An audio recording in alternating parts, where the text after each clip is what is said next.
Comscore नुसार आता isakal.com आहे देशातील नंबर 1 ची मराठी न्यूज वेबसाईट। प्रत्येक अपडेटसाठी isakal.com ला नक्की भेट द्या। मस्ताजोगचे सरपंच संतोष देशमुख यांना जाऊन जवळपास 3 महिने पूर्ण होत आहेत। मात्र संतोष देशमुख यांना न्याय मिळावा म्हणून सद्भावना यात्रा काढण्यात आलेली आहे। त्याला सुरुवात देखील झालेली आहे। धनंजय देशमुख देखील यामध्ये सहभागी झाले होते। आज धनंजय देशमुख यांचा वाढदिवस आहे। मात्र त्यांनी एक संकल्प केला आज वाढदिवसा दिवशी, कारण संतोष देशमुख यांना जाऊन आज 3 महिने झालेत। कुटुंबावरती दुःख आहे। माझ्यासोबत बोलण्यासाठी धनुभाऊ आहेत। भाऊ, काय सांगाल? आज रॅलीमध्ये सहभागी झाले होते, सद्भावना रॅली काढण्यात आली होती।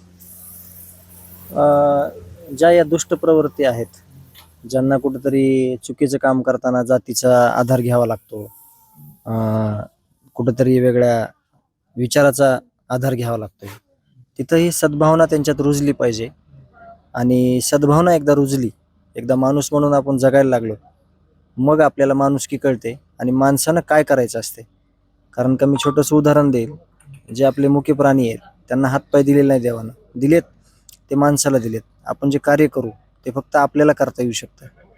आपल्याला हातपाय आहेत, त्यांना डोकं आहे, आपल्याला डोकं आहे, पण कृती ही माणूसच करू शकतो। कृती करण्यासाठी मला अंगात आपली माणुसकी पाहिजे, आणि माणुसकी न चाललं तर खऱ्या अर्थानं जीवन जगणं आहे, नाहीतर हे जीवन सगळं निरर्थक आहे। आज 3 महिने होतात घटनेला, मात्र जो कृष्णा आंधळे आहे ह्यापर्यंत फरारच आहे। आपण बघू शकतो महाराष्ट्रात जर घटना घडल्या तर आरोपी तात्काळ अटक केले जातात। कृष्णा आंधळेचा शोधच लागत नाही। कोण पाठीशी घालते का कृष्णा आंधळेला लपवत होते? ह्याच्यावरून एक मला समजतंय, किंवा मुख्यमंत्री साहेबांना सुद्धा ही गोष्ट समजून घेण्यासारखी आहे, की हे सराईत गुन्हेगार आहेत। ह्यांच्यासाठी हा गुन्हा पहिला नाही, हा अनेक वेळा असे गुन्हे घडलेले आहेत, त्यांच्याकडून केलेले आहेत। यांची पाठराखण केलेली आहे, यांना राज्याश्रय सुद्धा मिळालेला आहे, राजकीय पाठबळ सुद्धा मिळालेलं आहे। आणि जे आता 1 नंबरचा आरोपी आहे, टोळीचा प्रमुख, तो ह्यांचा मुखी आहे। त्यांनी आत्तापर्यंत या डिपार्टमेंटला किंवा ह्या सिस्टीमपर्यंत ह्यांचं काही जाऊ दिलं नाही, म्हणून ह्यांनी जी टोळी तयार केली त्या टोळीला पूर्ण अभय होतं, आणि त्या अभयातून ह्यांनी अशा कित्येक गोष्टी केलेल्या आहेत।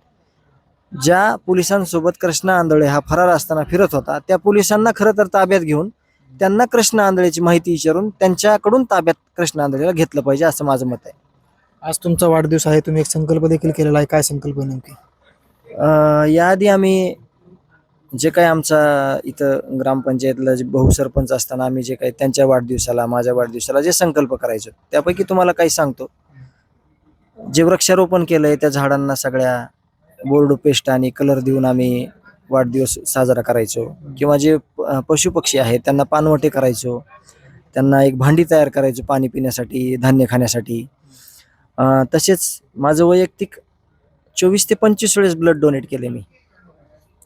माझं नेत्रदान देखील झालेलं आहे 2020ला, लॉकडाऊनच्या अगोदर।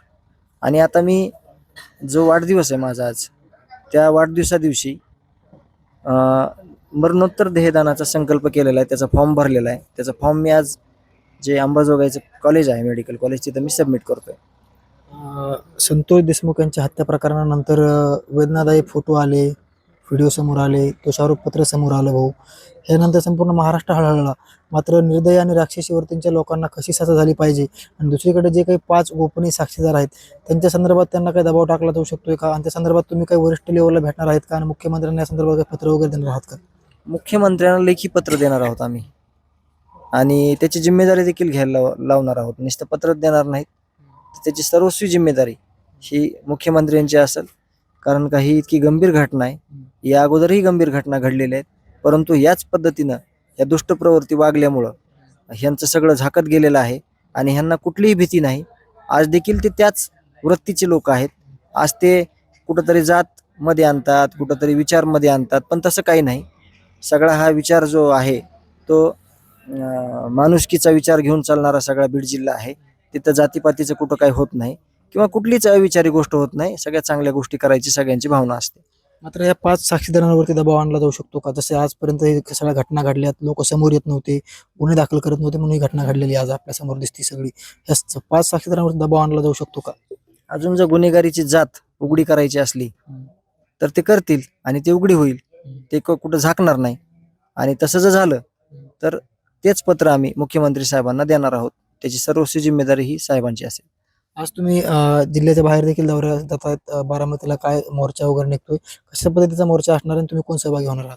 हा निषेध मोर्चा आहे आणि त्याच्यामध्ये माझा मुलगा सत्यजित, पुतण्या माझा विराज आणि पुतणी वैभवी, आम्ही आणि माझे मिसेस असं आम्ही सर्वजण आम्ही जाणार आहोत आणि त्या मोर्चात सहभागी होणार आहोत. नक्कीच हे होते धनंजय देशमुख. संतोष देशमुख यांना जाऊन आज 3 महिने पूर्ण झालेत. मात्र संपूर्ण या घटना ज्या आहेत ते वेदनादायी आहेत, काळी पिळवटून टाकणारे आहेत. मात्र या निर्दयी लोकांना आणि राक्षसी वृत्तीच्या लोकांना कठोरात कठोर शासन झालं पाहिजे ही त्यांची अपेक्षा आहे आणि आम्हाला न्याय मिळावा ही त्यांची अपेक्षा आहे. त्याचबरोबर हे संपूर्ण प्रकरणावरती मुख्यमंत्र्यांना एक विशेष पत्र देखील ते लिहिणार आहेत.